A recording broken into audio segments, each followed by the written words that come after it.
Hello guys, स्वागत है आप सबका story realm Hindi with Shiv में।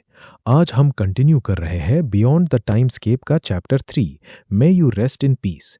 इस चैप्टर में शू किंग को मिलेगा एक ऐसा सीक्रेट जो उसकी जिंदगी हमेशा के लिए बदल देगा। लेकिन हर पावर के साथ आता है एक खतरनाक प्राइस, और चैप्टर के एंड में उसका सामना होगा एक नए दुश्मन से। तो वीडियो को एंड तक जरूर देखना। चलिए शुरू करते हैं। ये चीज आखिर है क्या? शू चिंग की आंखें हैरानी से चमक उठी। उसने अभी अभी देखा था कि जिस लाश से उसने वायलेट क्रिस्टल निकाला था वो उस वक्त तक बिल्कुल ठीक ठाक थी, लेकिन क्रिस्टल निकलते ही उसका हाल बदल गया। तो इसका मतलब ये क्रिस्टल सिर्फ लाश को खराब होने से ही नहीं बचाता, बल्कि जिंदा इंसान को भी हील कर सकता है। क्रिस्टल को मजबूती से पकड़कर उसने आसपास नजर दौड़ाई। दिल बहुत तेज धड़क रहा था। यूं लग रहा था कि शायद यहाँ कोई और जिंदा नहीं है। फिर भी उसने अपनी गार्ड बिल्कुल नीचे नहीं की। वहां रुकना बेवकूफ़ी होती, इसलिए वो तुरंत अपनी केव की तरफ दौड़ पड़ा। दौड़ते वक्त उसने महसूस किया कि उसके सीने का घाव बहुत ही तेजी से भर रहा था। सिर्फ इतना ही नहीं, उसकी सारी थकन भी गायब हो चुकी थी। जो स्पीड वो आम तौर पर सिर्फ 1 घंटे तक मेंटेन कर पाता था, उस स्पीड से वो 1 घंटे से भी ज्यादा दौड़ चुका था। और फिर भी उसके अंदर एनर्जी की कोई कमी नहीं थी। रास्ते में उसने एक गिरा हुआ परिंदा भी पकड़ लिया, लेकिन उसने उसे मारा नहीं, सिर्फ बेहोश कर दिया। जिंदा शिकार हमेशा ज्यादा देर तक फ्रेश रहता है। आखिरकार वो अपनी केव तक पहुंच गया। शाम होने में अभी वक्त था, लेकिन उसने बिना देरी किए केव के एंट्रेंस को तुरंत सील कर दिया। उसका मूड चाहे कितना भी अच्छा क्यों ना हो, उसने अपनी सावधानी बिल्कुल नहीं छोड़ी। उससे पता था कि गॉड्स आई के खुलने और फॉरबिडन रीजन के बनने के बाद सिर्फ म्यूटेंट बीस्ट्स ही नहीं, बल्कि ग्रूज नाम के खौफनाक मॉन्स्टर्स भी रात को बाहर निकलते हैं। स्लम्स में रहते हुए उसने उनके बारे में कई कहानियां सुनी थी। जहां बहुत सारे लोग मरते हैं, वहां ग्रूज पैदा होते हैं, और अंधेरे में कभी कभी जो अजीब हंसी सुनाई देती है वो उन्हीं की होती है। हर इंसान एक बात जानता था, ग्रुए को ना देखना, ना छूना, और ना ही उसके पास जाना। शू चिंग को सिर्फ इतना पता था कि वो रात को निकलते हैं, लेकिन क्या वो दिन में भी आ सकते हैं? इसका जवाब उसके पास नहीं था। इसलिए केव के अंदर आने के बाद ही उसने चैन की सांस ली। जमीन पर बैठकर उसने धीरे से अपनी मुट्ठी खोली। तुरंत ही वायलेट क्रिस्टल की रोशनी पूरी केव में फैल गई। उसकी आंखें भी उसी बैंगानी रोशनी से चमकने लगी। क्रिस्टल लगभग उसकी उंगली जितना लंबा था। उसके अंदर किसी नरम रोई जैसा सब्सटेंस था, और वही वायलेट लाइट का सोर्स था। तभी उसके दिमाग में एक ख्याल आया, मेरा घाव। उसने अपनी लेदर जैकेट हटाकर सीना देखा और हैरान रह गया। उसका घाव लगभग 90% हील हो चुका था। सिर्फ थोड़ा सा निशान बाकी था, जो धीरे धीरे गायब हो रहा था। अब तक शू किंग को क्रिस्टल के बारे में कुछ बातें समझ आ चुकी थी। ये सिर्फ इंजरीज हील नहीं करता था, ये स्टेमिना रिकवर करता था, लाइफ फोर्स को रिप्लेनिश करता था, और शायद इसके पास और भी कई पावर्स थी। उसके मन में एक और सवाल आया, क्या इसका संबंध गॉड्स आई के खुलने से है? यूज जवाब नहीं पता था, लेकिन एक बात पक्की थी, ये क्रिस्टल एक अनमोल खजाना था।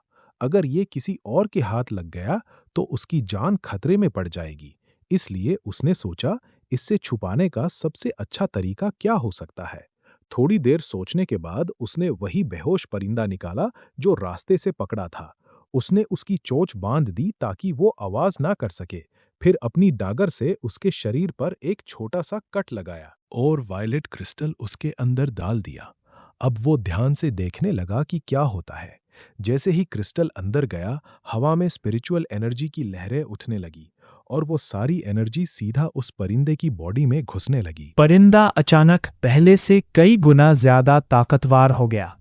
वो इतनी जोर से फड़फड़ाने लगा कि शू चिंग के लिए उसे पकड़ना मुश्किल हो गया। आखिरकार काफी मेहनत के बाद उसने उसकी गर्दन तोड़ दी। क्रिस्टल को बाहर निकालकर उसने गहरी सोच में आंखें बंद कर ली। उसका एक्सपेरिमेंट सक्सेसफुल था। क्रिस्टल ने परिंदे को नहीं मारा, उल्टा उसकी स्ट्रेंथ और स्पिरिचुअल पावर को कई गुना बढ़ा दिया। इसका मतलब क्रिस्टल खतरनाक नहीं था। एक पल के लिए भी और नहीं सोचते हुए शू चिंग ने क्रिस्टल को अपने ही सीने के घाव के अंदर ढाकल दिया। दर्द इतना था कि उसका पूरा शरीर कांप उठा, लेकिन उसने दांत खींच लिए। इससे छुपाने की सबसे सेफ जगह मेरा अपना शरीर ही है। जैसे ही क्रिस्टल उसके अंदर गया, हर तरफ की स्पिरिचुअल एनर्जी तूफान की तरह उसकी तरफ उमारने लगी। जमीन के नीचे से भी इतनी ज्यादा एनर्जी थी कि उसकी स्किन हल्की हरी पड़ने लगी, लेकिन उस एनर्जी के साथ बहुत सारा म्यूटेजन भी था। शू चिंग पहले से तैयार था। उसने तुरंत सी एंड माउंटेन इंकैंटेशन चलाना शुरू कर दिया। टेक्निक ने स्पिरिचुअल एनर्जी और मुटागेन को अलग कर दिया। सिर्फ शुद्ध स्पिरिचुअल एनर्जी उसके शरीर में दौड़ने लगी। उसके अंदर पॉपिंग साउंड्स गूंजने लगे, जैसे उसके शरीर की सारी गंदगी साफ हो रही हो। उसका फ्लैश और ब्लड पहले से कई गुना मजबूत होने लगा। उसके दिमाग में एक जिंदा जगता गॉब्लिन का इमेज उभर आया। सी एंड माउंटेन इंकैंटेशन सिर्फ एक नॉर्मल कल्टिवेशन टेक्निक नहीं थी, ये एक बॉडी रिफाइनमेंट टेक्निक थी। इस टेक्निक के टोटल 10 लेवल्स थे और हर लेवल ची कंडेंसेशन के एक स्टेज के बराबर माना जाता था। बैम्बू स्लिप के हिसाब से हर लेवल कंप्लीट करने पर इंसान को एक बाघ टाइगर जितनी ताकत मिलती थी। 5 टाइगर्स की स्ट्रेंथ मिलकर एक गॉब्लिन की पावर बनती थी और 2 गॉब्लिन्स की पावर मिलकर एक हॉबगॉब्लिन के बराबर होती थी। इसीलिए इस टेक्निक का नाम था सी एंड माउंटेन इंकैंटेशन। शू चिंग के सीने के अंदर छुपा हुआ वायलेट क्रिस्टल अब एक व्हर्लपूल की तरह घूम रहा था। हर तरफ की स्पिरिचुअल एनर्जी उसकी तरफ खींचती चली आ रही थी। उसकी कल्टिवेशन रॉकेट की स्पीड से बढ़ने लगी। पता ही नहीं चला कितना वक्त बीत गया। उसके शरीर के अंदर पॉपिंग साउंड्स और भी तेज होने लगे। फिर उसके पोर्स से काली चिपचिपी गंदगी बाहर निकलने लगी। पूरी केव में एक बहुत ही बुरी बदबू फैल गई। लेकिन उस गंदगी के बाहर निकलते ही शू चिंग का शरीर पहले से ज्यादा साफ, मजबूत और हेल्थी दिखने लगा। उसकी स्किन पर सुबह की ओस की तरह चमक आ गई। चेहरे पर गंदगी लगी हुई थी, फिर भी उसकी त्वचा पहले से काफी ज्यादा फेयर और स्मूथ लग रही थी। कुछ देर बाद स्पिरिचुअल एनर्जी का फ्लो धीरे धीरे रुक गया। शू चिंग ने अपनी आंखें खोली। इस बार उसकी आंखों में हल्का सा वायलेट ग्लो चमक रहा था। वो हैरानी से इधर उधर देखने लगा। केव के अंदर अंधेरा था, लेकिन फिर भी उससे सब कुछ बिल्कुल साफ नजर आ रहा था। उसने अपनी मुट्ठी बंद की और हवा में एक पंच मारा। हुश! पंच की हवा इतनी तेज थी कि पूरी केव गूंज उठी। उसने अपनी लेफ्ट स्लीव ऊपर की और वही देखा जिसका यूज इंतजार था। उसकी लेफ्ट आर्म पर नाखून जितना एक काला म्यूटेशन ब्लॉच बन चुका था। शू किंग ने गहरी सांस ली। मैं फर्स्ट लेवल की कंडेंसेशन तक पहुंच गया। बैम्बू स्लिप के मुताबिक हर कल्टीवेशन लेवल कंप्लीट होने पर लेफ्ट आर्म पर एक नया म्यूटेशन ब्लॉच बनता था। ये उसकी प्रोग्रेस का सबूत था।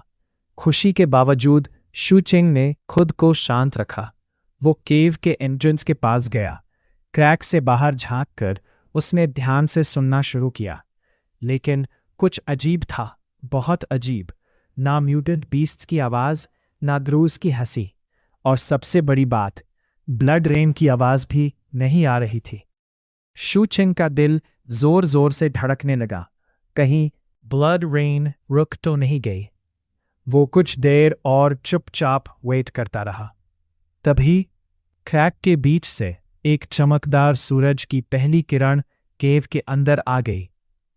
उस रोशनी ने पूरी केव को उजाले से भर दिया। शू चिंग का शरीर हल्का सा कांप गया। उसने अपना हाथ उस रोशनी के सामने किया। गरम धूप का एहसास होते ही उसकी आंखें भर आई। सूरज! उसने धीरे से केव का एंट्रेंस खोला और बाहर कदम रखा। आसमान की तरफ देखा। काले बादल गायब हो चुके थे। उनकी जगह चमकता हुआ सूरज पूरे आसमान पर रोशनी फैला रहा था, जैसे एक बीमार बुजुर्ग को दोबारा जिंदगी मिल गई हो। शू किंग ने गहरी सांस ली।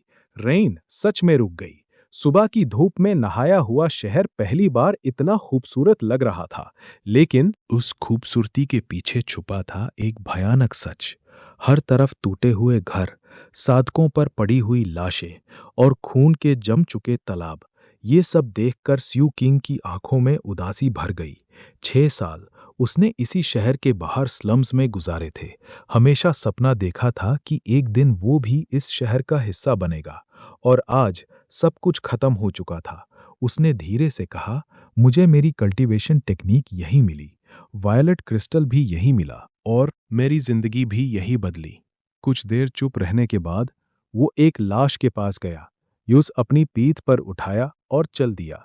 एक के बाद एक, दूसरी, तीसरी, चौथी, जो भी लाश उस मिलती, चाहे सड़क पर हो या मलबे के नीचे, चाहे पूरी हो या टुकड़ों में, सू छिंग सबको उठाकर एक पब्लिक स्क्वायर में जमा करता गया। धीरे धीरे लाशों का एक बड़ा पहाड़ बन गया। उसने एक मशाल जलाई और बिना कुछ कहे यूस उस पहाड़ पर फेंका। आग तुरंत भड़क उठी। काला धुआं आसमान की तरफ उठने लगा। शू किंग चुपचाप उस धुआं को देखता रहा। फिर वो शहर के दूसरे डिस्ट्रिक्ट में गया। वहां भी उसने सब लाशें इकट्ठी करके उनका अंतिम संस्कार किया। पूरा शहर धुआं और आग से भर गया, जैसे सूरज भी इस तबाही पर आंसू बहा रहा हो। आखिर में शू किंग उस मेडिसिन शॉप के पास पहुंच गया, वहीं जहां उसे वायलेट क्रिस्टल मिला था। उसने बुद्धे वैद्य की लाश को भी उठाया और उस भी आग के हवाले कर दिया। आग की लपटें उसकी आंखों में चमक रही थी। उसने दोनों हाथ जोड़कर गहरा झुककर कहा, मैं यू रेस्ट इन पीस। आग और तेज जलने लगी। चिंगारियां हवा में उड़ने लगी, जैसे उन सब की अधूरी कहानियां आसमान तक पहुंच रही हो। लेकिन उस शांति का पल ज्यादा देर तक नहीं टिक सका। कुछ देर बाद पीछे से कदमों की आवाज आई और एक अजीब सी आवाज गूंजी। मैं सोच रहा था कि यहाँ कोई लाश दिखी क्यों नहीं, तो पता चला एक दुबला पतला बच्चा सबकी चिता जला रहा है। चलो कोई बात नहीं, अगर तुझे इन सब से इतना प्यार है तो मैं भी तुझे इनके पास भेज देता हूँ। ये सुनते ही शू छिंग पलट गया। उसकी आंखों में एक बार फिर से सावधानी और लड़ने का जज्बा चमक उठा। Chapter 4 An Unexpected Guest। शू छिंग से लगभग 70 to 80 फीट दूर 7 आदमियों और औरतों का एक ग्रुप खड़ा था। सब ने ग्रे लेदर के कपड़े पहने हुए थे। हर किसी के पास बैग्स और सैक्स थे, और सभी के पास वेपन्स भी मौजूद थे। 3 लोगों के पास बोज और एरोज थे। 2 लोगों के पास सेबर्स तलवारें थीं, और ग्रुप के बीच में अकेला खड़ा एक बुजुर्ग आदमी फाइटिंग गॉटलेट्स पहने हुआ था। लेकिन सबसे आगे खड़ा था एक लंबा चौड़ा मजबूत आदमी, जिसके हाथ में एक बड़ी बैटल एक्स थी। उसके चेहरे पर पुराने जख्मों के निशान थे, घनी दाढ़ी थी, और उसकी आंखों में सिर्फ बेरहमी नजर आ रही थी। वही आदमी हंसी उड़ाते हुए बोला था, अगर तुझे इन लाशों से इतना प्यार है तो मैं भी तुझे इनके पास भेज देता हूँ। शू किंग ने सिर्फ एक नज़र में सब कुछ समझ लिया। उनके खड़े होने का तरीका देखकर उसे लगा कि ये परमानेंट टीम नहीं है। ये लोग सिर्फ फायदे के लिए टेम्पररी ग्रुप बनाकर आए हैं। और शू छिंग उन्हें पहचान गया। ये सब स्कैवेंजर्स थे। साउथ फिनिक्स में स्कैवेंजर्स की कमी नहीं थी। ये लोग बहुत ही खतरनाक होते थे। इनके लिए कोई कानून, कोई इंसानियत या कोई उसूल मायने नहीं रखते थे। इनकी दुनिया का सिर्फ एक ही रूल था, जो मजबूत है वही जिंदा रहेगा। ब्लड रेन रुक चुकी थी। फॉरबिडन रीजन का बैरियर खुल गया था, और इसी वजह से ये स्कैवेंजर्स यहाँ लूटने के लिए आ गए थे। फॉरबिडन रीजन बहुत डेंजरस था, लेकिन उस डेंजर के बदले यहाँ बहुत कीमती चीजें भी मिल सकती थी। इसी लालच ने उन्हें यहाँ खींच लिया था। शू चिंग ने एक पल भी वेस्ट नहीं किया। वो तुरंत मुड़कर भागने लगा, लेकिन उस बर्ली आदमी के चेहरे पर और भी खतरनाक मुस्कान आ गई। भाग रहा है? मुझे तुम जैसे बच्चों का शिकार करना बहुत पसंद है। उसने शू चिंग के कंधे पर लटके बाग की तरफ देखा। लगता है तेरे बाग में भी अच्छा खासा लूट का सामान है। फिर उसने पीछे खड़े बुजुर्ग की तरफ देखकर कहा, सर्जेंट थंडर, ये बच्चा मेरा शिकार है। इतना कहकर उसने अपनी बड़ी बैटल एक्स उठाई और पूरी ताकत के साथ शू चिंग की तरफ झपटा। एक्स हवा को चीरते हुए सीधा उसके सिर की तरफ आ रही थी।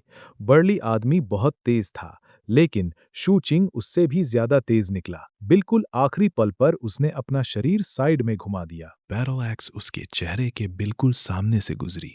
उस हवा ने उसके बाल उड़ा दिए और पहली बार स्कैवेंजर्स ने उसकी भेड़िए जैसी ठंडी आंखें देखी। शू चिंग जमीन पर रोल हुआ, लेकिन भागने के बजाय वो सीधा उस बर्ली आदमी की तरफ लौट पड़ा। एक पल में उसके हाथ में उसका ब्लैक आयरन स्क्यूअर आ चुका था। अपनी छोटी हाइट का फायदा उठाते हुए वो उछाल कर सीधा उस आदमी की थोड़ी की तरफ वार कर गया। सब कुछ इतनी तेजी से हुआ कि बर्ली आदमी को संभालने का मौका ही नहीं मिला। एक पल पहले तक उसे लग रहा था कि ख्यू चिंग भाग रहा है, लेकिन असल में वो सिर्फ अटैक का मौका ढूंढ रहा था। बर्ली आदमी को अचानक अपनी मौत सामने नजर आई। उसके सालों के एक्सपीरियंस ने उसकी जान बचा ली। वो तुरंत पीछे की तरफ झुक गया। इस वजह से आयरन स्क्यूअर उसके गले को नहीं, सिर्फ उसकी थोड़ी को छू पाया, लेकिन फिर भी उसकी थोड़ी पर एक गहरा जख्म बन गया। बर्ली आदमी गुस्से से पागल होने ही वाला था कि उसी वक्त शू किंग का दूसरा हाथ हिल गया। उसके हाथ में डैगर चमक उठी और अगले ही पल उसने डैगर सीधा बर्ली आदमी के पैर में घुसा दिया। फुच! ब्लेड लेदर के बूट को चीरकर, मांस को काटकर सीधा जमीन तक पहुंच गई। बर्ली आदमी दर्द से जोर से चीख उठा, लेकिन शू किंग ने उसे काउंटर अटैक का एक भी मौका नहीं दिया। वो बिजली की तरह पीछे हटा, टूटी हुई दीवार के पीछे छुप गया और शांत होकर अपने अगले मौके का इंतजार करने लगा। आग की रोशनी उसके चेहरे पर पड़ रही थी। उसका चेहरा साफ दिख नहीं रहा था, लेकिन उसकी भेड़िए जैसी आंखें सबको साफ नजर आ रही थी। उन आंखों में सिर्फ दो चीजें थी, सावधानी और शिकार करने की भूख। बाकी स्कैवेंजर्स को समझ ही नहीं आया कि अभी हुआ क्या। सब इतनी तेजी से हुआ था कि जब तक उन्होंने रिएक्ट किया, शू चिंग पहले ही दीवार के पीछे गायब हो चुका था। बाकी स्कैवेंजर्स तुरंत सतर्क हो गए। जिनके पास बोझ थे, उन्होंने अपने तीर तैयार कर लिए और तेज नजरों से हर तरफ देखने लगे। लेकिन शू चिंग अब भी दीवार के पीछे चुपचाप बैठा हुआ था। उसने उस जख्मी आदमी की तरफ देखा तक नहीं। उसकी नजर सीधी ग्रुप के बीच खड़े उस बुजुर्ग आदमी पर टिक गई। वही आदमी जिसने फाइटिंग गॉन्टलेट्स पहने हुए थे। बुजुर्ग बाकी स्कैवेंजर्स की तरह ही कपड़े पहने हुआ था, लेकिन उसकी आंखें सबसे अलग थीं। बहुत तेज, बहुत शांत और बहुत गहरी। सबसे बड़ी बात, शू किंग उसके शरीर से निकलती हुई स्पिरिट पावर की हल्की सी लहरें महसूस कर सकता था। और जिस तरह बाकी स्कैवेंजर्स अनजाने में उसकी तरफ देख रहे थे, शू किंग को तुरंत समझ आ गया, यही इन सब का लीडर है। जैसे ही शू किंग ने उस बुजुर्ग को देखा, बुजुर्ग ने भी उसकी तरफ देखा। कुछ पल के लिए दोनों की नजरें एक दूसरे से टकरा गई। फिर बुजुर्ग की नजर जलती हुई लाशों और उठते धुएं पर चली गई। उसके चेहरे पर सोचने वाला एक्सप्रेशन आ गया। तभी पैर में छुरा घुसने की वजह से जख्मी हुआ बर्ली आदमी गुस्से से दहाड़ता हुआ खड़ा हुआ। उसने अपने पैर से डैगर निकाला। खून बह रहा था, लेकिन उसकी आंखों में सिर्फ एक ही चीज थी, खून का बदला। अबे छोटे, आज तुझे जिंदा नहीं छोड़ूंगा। वो गुस्से में शू किंग की तरफ दौड़ा। शू चिंग भी तुरंत अटैक के लिए तैयार हो गया, लेकिन उससे पहले ही बुजुर्ग की शांत आवाज गूंजी। बस सिर्फ एक शब्द, लेकिन उस एक शब्द में इतना अथॉरिटी था कि वो बर्ली आदमी वहीं रुक गया। उसने पलटकर बुजुर्ग की तरफ देखा। Sergeant thunder. सार्जेंट थंडर ने शांत आवाज में कहा, ये लड़का शायद स्लम्स का सर्वाइवर है। भगवान ने इसे जिंदा छोड़ा है। इसे छोड़ दो, हम चलते हैं। बर्ली आदमी का चेहरा गुस्से से लाल हो गया। उसके लिए यह सिर्फ एक छोटा सा बच्चा था। उसका मानना था कि अगर वो दोबारा अटैक करे तो कुछ ही सेकंड्स में शू चिंग की गर्दन तोड़ देगा। लेकिन जब सार्जेंट थंडर ने उसकी तरफ ठंडी नजरों से देखा तो उसकी हिम्मत टूट गई। सार्जेंट थंडर ने धीरे से पूछा, क्या तुम मेरी बात का जवाब दोगे? बर्ली आदमी ने डांट खींच लिए, फिर मजबूरी में अपना सिर झुका दिया। वापस मुड़ते वक्त उसने एक बार शूचिंग की तरफ देखा। उस नज़र में सिर्फ एक ही चीज थी, किलिंग इंटेंट। शूचिंग ने भी वो नज़र महसूस कर ली। उसने बिना पालक झपकाए स्कैवेंजर्स को जाते हुए देखा। वो लोग लगभग 30 फीट दूर गए ही थे कि सार्जेंट थंडर अचानक रुक गया। उसने पीछे मुड़कर शूचिंग की तरफ देखा। पता नहीं वो शूचिंग को देख रहा था या जलती हुई लाशों को। फिर उसने शांत आवाज में पूछा, बच्चे, क्या तुम मेरे साथ चलना चाहोगे? ये सुनकर शूचिंग हैरान रह गया। उसने ध्यान दिया, सार्जेंट थंडर ने हमारे साथ नहीं कहा था, उसने कहा था मेरे साथ। इस बात के पीछे जरूर कोई मतलब था। शूकिंग कुछ देर तक चुप रहा। उसने स्कैवेंजर्स को ध्यान से देखा। सार्जेंट थंडर ने उसे बिल्कुल जल्दी नहीं की। वो बस शांति से उसके जवाब का इंतजार करता रहा। लगभग 10 सांसों जितना वक्त बीत गया। शूकिंग ने एक बार फिर सबको देखा, सार्जेंट थंडर को और उस बर्ली आदमी को भी, जिसे उसने अभी अभी जख्मी किया था। उसकी आंखों में एक अजीब सी चमक उभरी। फिर वो धीरे धीरे दीवार के पीछे से बाहर निकला और बिना कुछ कहे स्कैवेंजर्स की तरफ चल दिया। ये देखकर सार्जेंट थंडर के चेहरे पर हल्की सी मुस्कान आ गई। वो मुड़कर आगे चल दिया।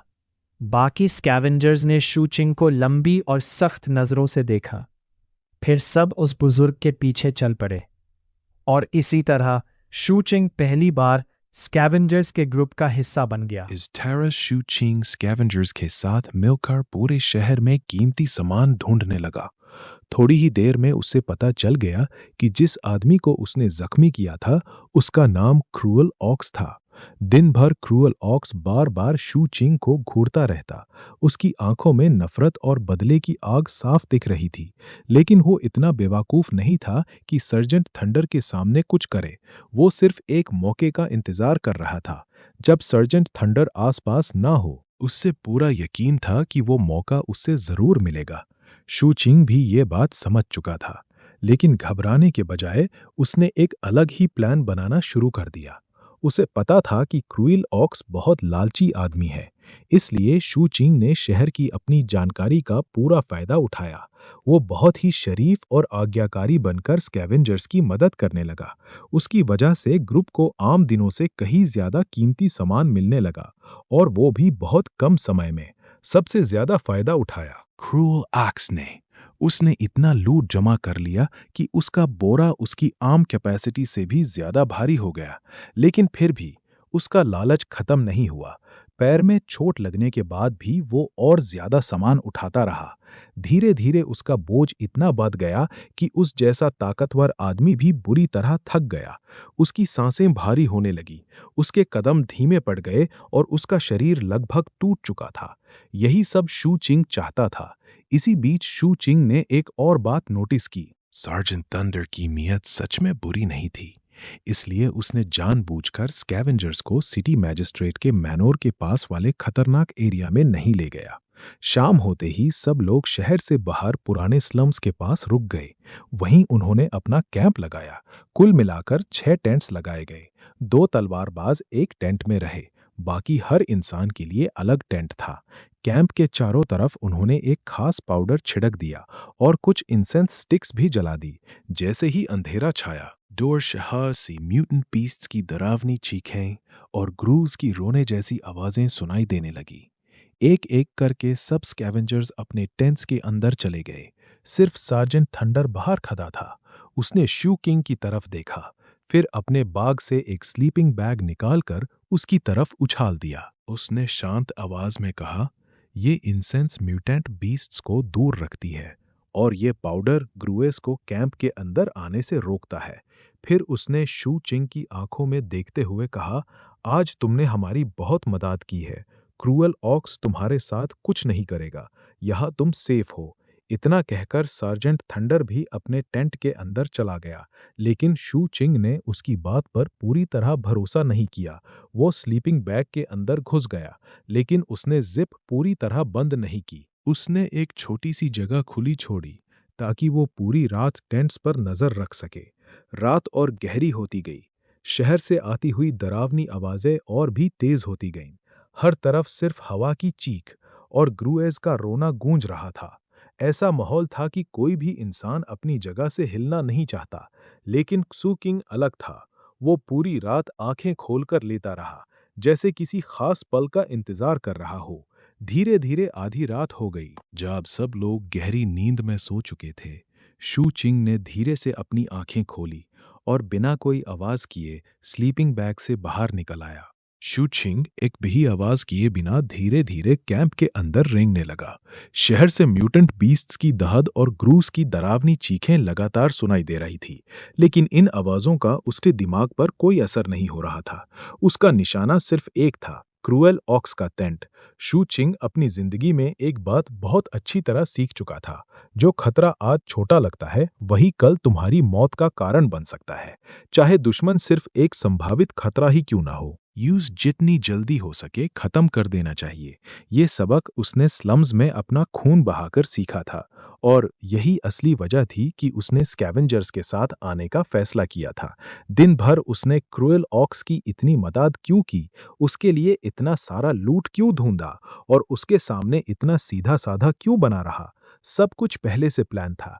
वो चाहता था कि क्रूएल ऑक्स ज्यादा से ज्यादा बोझ उठाए, थक जाए और बिल्कुल बेपरवाह हो जाए। उसका असली प्लान इसी रात के लिए था। शू चिंग धीरे से क्रूएल ऑक्स के टेंट के बाहर पहुंच गया, लेकिन वो तुरंत अंदर नहीं घुसा। सबसे पहले वो बाहर बैठकर ध्यान से सुनने लगा। अंदर से जोर जोर की खर्राटे लेने की आवाज आ रही थी। आवाज बिल्कुल नेचुरल लग रही थी। शू चिंग की आंखें हल्की सी सिकुड़ गईं।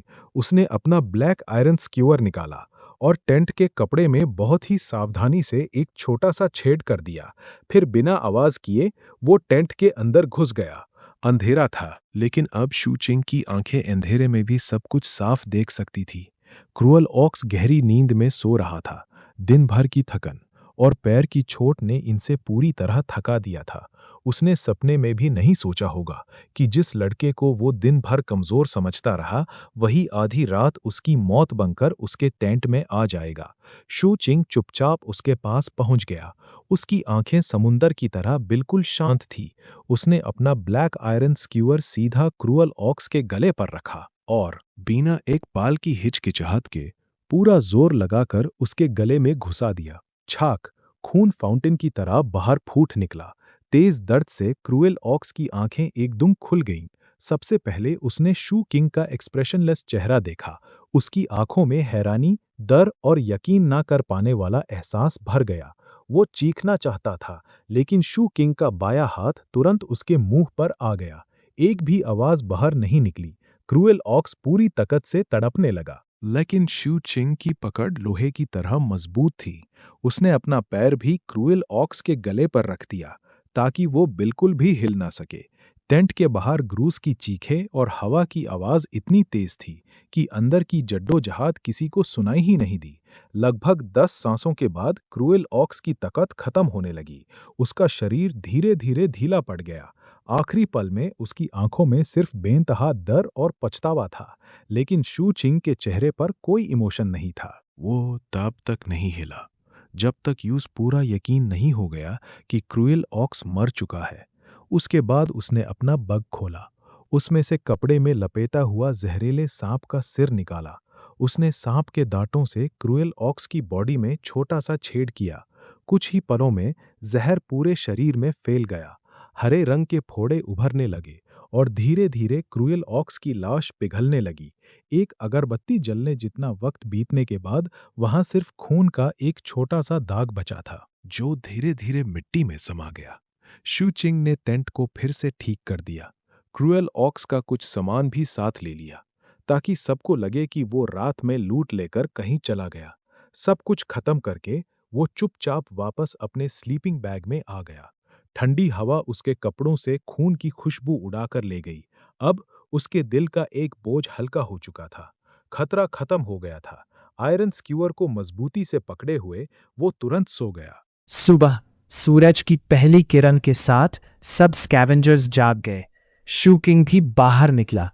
उसने सबसे पहले क्रूएल ऑक्स के टेंट की तरफ देखा, लेकिन उसकी आंखें एक पल के लिए सिकुड़ गईं। टेंट ही गायब था। उसका दिल एक पल के लिए जोर से धड़का। बाकी स्कैवेंजर्स भी हैरान थे। सबने सोचा क्रूएल ऑक्स शायद लालच में सुबह सुबह अकेला ही शहर लूटने चला गया होगा। फॉरबिडन रीजन में लोगों का अचानक गायब हो जाना आम बात थी। किसी को जरा सा भी शक नहीं हुआ कि इस सब के पीछे शू किंग था। बस सार्जेंट थंडर ने स्लीपिंग बैग वापस लेते वक्त शू किंग की आंखों में गहरी नजर डाली। फिर उसने धीरे से पूछा, क्या तुम अब भी मेरे साथ चलोगे? शू किंग ने कोई जवाब नहीं दिया। सार्जेंट थंडर भी कुछ नहीं बोला। उसने सब स्कैवेंजर्स को चलने का हुक्म दिया। शू किंग कुछ देर तक वहीं खड़ा रहा। उसने पीछे मुड़कर बर्बाद शहर को देखा, फिर सार्जेंट थंडर को देखा और कुछ सोचने के बाद चुपचाप उनके पीछे चल दिया। अब 6 स्कैवेंजर्स और एक छोटा लड़का सुबह के सूरज के नीचे एक साथ अपनी नई मंजिल की तरफ बढ़ रहे थे। रास्ते भर स्कैवेंजर्स बातें कर रहे थे। ये सब भगवान की सजा है। पूरा शहर खत्म हो गया। दुनिया में एक और फॉरबिडन रीजन पैदा हो गया। एक और स्कैवेंजर बोला, ये कुछ भी नहीं। 7 या 8 साल पहले उत्तर में एक बहुत बड़ा शहर था। जब गॉड्स आई खुली तो पूरा शहर ही दुनिया से गायब हो गया, जैसे वो कभी था ही नहीं। और धीरे धीरे सब लोग दूर आसमान की तरफ बढ़ते चले गए। हवा उनके पीछे से गुजरी, जैसे किसी पुरानी कहानी का दर्द अपने साथ ले जा रही हो। और इसी के साथ बियॉन्ड द टाइमस्केप के चैप्टर 3 और चैप्टर 4 यही समाप्त होते हैं। शू किंग की जिंदगी अब एक नए मोड़ पर आ चुकी है और उसकी असली जर्नी अब शुरू होने वाली है। मिलते हैं चैप्टर 5 में।